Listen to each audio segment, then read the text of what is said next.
Gyvenimo taisyklė, kuri gali padėti subalansuoti tavo aplinką ir žinoma tavo gyvenimą.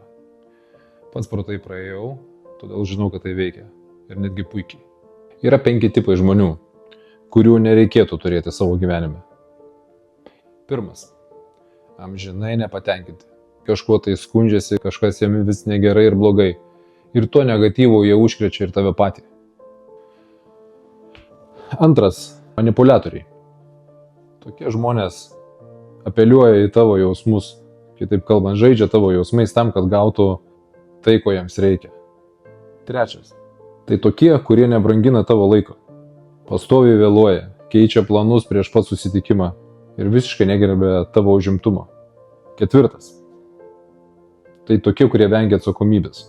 Jie niekada nepripažins savo klaidų. Nepripažins, kad suklydo, kad padarė kažką netinkamo. Ir visada ras būdų, kaip apkaltinti kitus, tame tarp ir tave patį.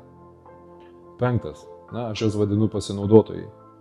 Turėjau iš tokių draugų, kabutėse, kurie atsiranda tada, kada jiems reikia kažko iš tavęs. O visą kitą gyvenimo dalį tu tiesiog jiems neegzistuoji.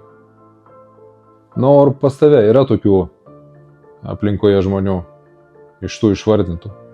Jei taip, parašyk komentaruose, koks tipas.